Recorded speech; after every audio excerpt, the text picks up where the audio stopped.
নমস্কার। পাঁচমেশালি গল্পে সবাইকে স্বাগত। আমি বন্দনা। আশা করি সকলে ভালো আছেন, সুস্থ আছেন। আজ আমি পাঠ করে শোনাব বিশ্বকবি রবীন্দ্রনাথ ঠাকুরের লেখা আরও একটি ছোট গল্প, উদ্ধার। গৌরী প্রাচীন ধনী বংশের পরমাদরে পালিতা সুন্দরী কন্যা। স্বামী পরেশ হীনাবস্থা হইতে সম্প্রতি নিজের উপার্জনে কিঞ্চিৎ অবস্থার উন্নতি করিয়াছে। যত দিন তাহার দৈন্য ছিল, তত দিন কন্যার কষ্ট হইবে ভয়ে শ্বশুর শাশুড়ি স্ত্রীকে তাহার বাড়িতে পাঠান নাই। গৌরী বেশ একটু বয়স্থা হইয়াই পতিগৃহে আসিয়াছিল। বোধ করি এই সকল কারণেই পরে সুন্দরী যুবতী স্ত্রীকে সম্পূর্ণ নিজের আয়ত্তগম্য বলিয়া বোধ করিতেন না, এবং বোধ করি সন্দিগ্ধ স্বভাব তাহার একটা ব্যাধির মতো ছিল। পরেশ পশ্চিমে একটি ক্ষুদ্র শহরে ওকালতি করিতেন। ঘরে আত্মীয় স্বজন বড় কেহ ছিল না। একাকিনী স্ত্রীর জন্য তাহার চিত্ত উদ্বিগ্ন হইয়া থাকিত। মাঝে মাঝে এক একদিন হঠাৎ অসময়ে তিনি আদালত হইতে বাড়িতে আসিয়া উপস্থিত হইতেন। প্রথম প্রথম স্বামীর এইরূপ আকস্মিক অভ্যুদয়ের কারণ গৌরী ঠিক বুঝিতে পারিত না। মাঝে মাঝে অকারণ পরেশ একটা করিয়া চাকর ছাড়াইয়া দিতে লাগিলেন। কোনো চাকর তাহার আর দীর্ঘকাল পছন্দ হয় না। বিশেষত অসুবিধার আশঙ্কা করিয়া যে চাকরকে গৌরী রাখিবার জন্য অধিক আগ্রহ প্রকাশ করিত, তাহাকে পরেশ এক মুহূর্ত স্থান দিতেন না। তেজস্বিনী গৌরী ইহাতে যতই আঘাত বোধ করিত, স্বামী ততই অস্থির হইয়া এক সময়ে অদ্ভুত ব্যবহার করিতে থাকিতেন। অবশেষে আত্মসংবরণ করিতে না পারিয়া যখন দাসীকে গোপনে ডাকিয়া পরেশ নানা প্রকার সন্দিগ্ধ জিজ্ঞাসাবাদ আরম্ভ করিলেন, তখন সে সকল কথা গৌরীর কর্ণগোচর হইতে লাগিল। অভিমানিনী স্বল্পভাষিনী নারী অপমানে আহত সিংহিনীর ন্যায় অন্তরে অন্তরে উদ্দীপ্ত হইতে লাগিলেন, এবং এই উন্মত্ত সন্দেহ দম্পতির মাঝখানে প্রলয় খড়গের মতো পড়িয়া উভয়কে এক্কেবারে বিচ্ছিন্ন করিয়া দিল। গৌরীর কাছে তাহার তীব্র সন্দেহ প্রকাশ পাইয়া যখন একবার লজ্জা ভাঙিয়া গেল, তখন পরেশ স্পষ্টতই প্রতিদিন পদে পদে আশঙ্কা ব্যক্ত করিয়া স্ত্রীর সহিত কলহ করিতে আরম্ভ করিল, এবং গৌরীর যতই নিরুত্তর অবজ্ঞা এবং কষাঘাতের ন্যায় তীক্ষ্ণ কটাক্ষ দ্বারা তাহাকে আপাদ মস্তক যেন ক্ষতবিক্ষত করিতে লাগিল, ততই তাহার সংশয়মত্ততা আরও যেন বাড়িবার দিকে চলিল। এইরূপ স্বামী সুখ হইতে প্রতিহত হইয়া পুত্রহীনা তরুণী ধর্মে মন দিল। হরিসভার নবীন প্রচারক ব্রহ্মচারী পরমানন্দ স্বামীকে ডাকিয়া মন্ত্র লইল, এবং তাহার নিকট ভাগবতের ব্যাখ্যা শুনিতে আরম্ভ করিল। নারীর হৃদয়ের সমস্ত ব্যর্থ স্নেহ প্রেম কেবল ভক্তি আকারে পুঞ্জীভূত হইয়া গুরুদেবের পদতলে সমর্পিত হইল।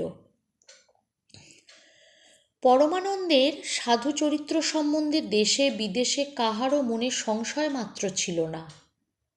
সকলে তাহাকে পূজা করিত। পরেশ ইহার সম্বন্ধে মুখ ফুটিয়া সংশয় প্রকাশ করিতে পারিতেন না বলিয়াই তাহার গুপ্ত ক্ষতের মতো ক্রমশ তাহার মর্মের নিকট পর্যন্ত খনন করিয়া চলিয়াছিল। একদিন সামান্য কারণে বিষ উদ্গীরিত হইয়া পড়িল। স্ত্রীর কাছে পরমানন্দকে উল্লেখ করিয়া দুশ্চরিত্র ভণ্ড বলিয়া গালি দিলেন, এবং কহিলেন, তোমার শালগ্রাম স্পর্শ করিয়া শপথপূর্বক বলো দেখি, সেই বকধার্মিককে তুমি মনে মনে ভালোবাসো না? দলিত ফণিনীর ন্যায় মুহূর্তের মধ্যেই উদগ্র হইয়া মিথ্যা স্পর্ধা দ্বারা স্বামীকে বিদ্ধ করিয়া গৌরী রুদ্ধ কণ্ঠে কহিল, ভালোবাসি, তুমি কি করিতে চাও করো। পরে তৎক্ষণাৎ ঘরে তালা চাবি লাগাইয়া তাহাকে রুদ্ধ করিয়া আদালতে চলিয়া গেল। অসহ্য রোষে গৌরী কোনো মতে দ্বার উন্মোচন করাইয়া তৎক্ষণাৎ বাড়ি হইতে বাহির হইয়া গেল। পরমানন্দ নিভৃত ঘরে জনহীন মধ্যাহ্নে শাস্ত্রপাঠ করিতেছিলেন। হঠাৎ অমেঘ বাহিনী বিদ্যুৎলতার মতো গৌরী ব্রহ্মচারীর শাস্ত্র অধ্যয়নের মাঝখানে আসিয়া ভাঙিয়া পড়িল। গুরু কহিলেন, এ কি? শিষ্যা কহিল, গুরুদেব, অপমানিত সংসার হইতে আমাকে উদ্ধার করিয়া লইয়া চলো, তোমার সেবাব্রতে আমি জীবন উৎসর্গ করিব। পরমানন্দ কঠোর ভৎসনা করিয়া গৌরীকে গৃহে ফিরিয়া পাঠাইলেন। কিন্তু হায় গুরুদেব, সেদিনকার সেই অকস্মাচ্ছিন্ন বিচ্ছিন্ন অধ্যয়ন সূত্র আর কি তেমন করিয়া জোড়া লাগিতে পারিল? পরেশ গৃহে আসিয়া মুক্ত দ্বার দেখিয়া স্ত্রীকে জিজ্ঞাসা করিলেন, এখানে কে আসিয়াছিল? স্ত্রী কহিল, কেহ আসে নাই, আমি গুরুদেবের গৃহে গিয়াছিলাম। পরেশ মুহূর্তকাল পাংশ এবং পরক্ষণেই রক্তবর্ণ হইয়া কহিলেন, কেন গিয়াছিলে? গৌরী কহিল, আমার খুশি। সেদিন হইতে পাহারা বসাইয়া স্ত্রীকে ঘরে রুদ্ধ করিয়া পরেশ এমনই উপদ্রব আরম্ভ করিলেন যে শহরময় কুৎসা রটিয়া গেল। এই সকল কুৎসিত অপমান ও অত্যাচারের সংবাদে পরমানন্দের হরিচিন্তা দূর হইয়া গেল। এই নগর অবিলম্বে পরিত্যাগ করা তিনি কর্তব্য বোধ করিলেন। অথচ উৎপীড়িতকে ফেলিয়া কোনো মতেই দূরে যাইতে পারিলেন না। সন্ন্যাসীর এই কয় দিনকার দিন রাত্রের ইতিহাস কেবল অন্তর্যামীই জানেন। অবশেষে অবরোধের মধ্যে থাকিয়া গৌরী একদিন পত্র পাইল।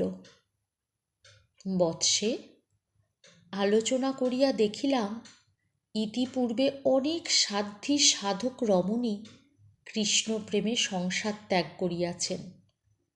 যদি সংসারের অত্যাচারে হরিপাদপদ্ম হইতে তোমার চিত্ত বিক্ষিপ্ত হইয়া থাকে, তবে জানাইলে ভগবানের সহায়তায় তাহার সেবিকাকে উদ্ধার করিয়া প্রভুর অভয় পদারবিন্দে উৎসর্গ করিতে প্রয়াসী হইব।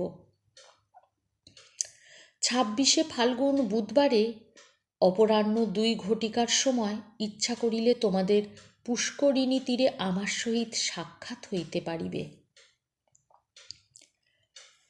গৌরী পত্রখানি কেশে বাঁধিয়া খোপার মধ্যে ঢাকিয়া রাখিল।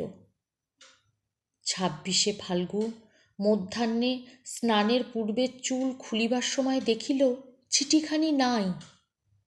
হঠাৎ সন্দেহ হইল, হয়তো চিঠিখানি কখন বিছানায় স্খলিত হইয়া পড়িয়াছে এবং তাহা তাহার স্বামীর হস্তগত হইয়াছে। স্বামী সে পত্র পাঠে ঈর্ষায় দগ্ধ হইতেছে মনে করিয়া গৌরী মনে মনে এক প্রকার জ্বালাময় আনন্দ অনুভব করিল। কিন্তু তাহার শিরভূষণ পত্রখানি পাষণ্ড হস্তস্পর্শে লাঞ্ছিত হইতেছে এই কল্পনাও তাহার সহ্য হইল না। দ্রুত পদে স্বামী গৃহে গেল। দেখিল স্বামী ভূতলে পড়িয়া গুঁগো করিতেছে, মুখ দিয়া ফেনা পড়িতেছে, চক্ষু তারকা কপালে উঠিয়াছে। দক্ষিণ বদ্ধ মুষ্টি হইতে পত্রখানি ছাড়াইয়া লইয়া তাড়াতাড়ি ডাক্তার ডাকিয়া পাঠাইল। ডাক্তার আসিয়া কহিল, আপোপ্লেক্সি, তখন রোগীর মৃত্যু হইয়াছে। সেই দিন মফস্বলে পরেশের একটি জরুরি মকদ্দমা ছিল। সন্ন্যাসীর এত দূর পতন হইয়াছিল যে তিনি সেই সংবাদ লইয়া গৌরীর সহিত সাক্ষাতের জন্য প্রস্তুত হইয়াছিলেন। সদ্য বিধবা গৌরী যেমন বাতায়ন হইতে গুরুদেবকে চোরের মতো পুষ্করিণী তটে দেখিল, তৎক্ষণাৎ বজ্রচকিতের ন্যায় দৃষ্টি অবনত করিল। গুরু যে কোথা হইতে কোথায় নামিয়াছেন তাহা যেন বিদ্যুৎ আলোকে সহসা এক মুহূর্তে তার হৃদয়ে উদ্ভাসিত হইয়া উঠিল। গুরু ডাকিলেন, গৌরী। গৌরী কহিল, আসিতেছি গুরুদেব। মৃত্যু সংবাদ পাইয়া পরেশের বন্ধুগণ যখন সৎকারের জন্য উপস্থিত হইল, দেখিল গৌরীর মৃতদেহ স্বামীর পার্শ্বে শয়ানো, সে বিষ খাইয়া মরিয়াছে। আধুনিককালে এই আশ্চর্য সহমরণের দৃষ্টান্তে সতী মাহাত্ম্যে সকলে স্তম্ভিত হইয়া গেল।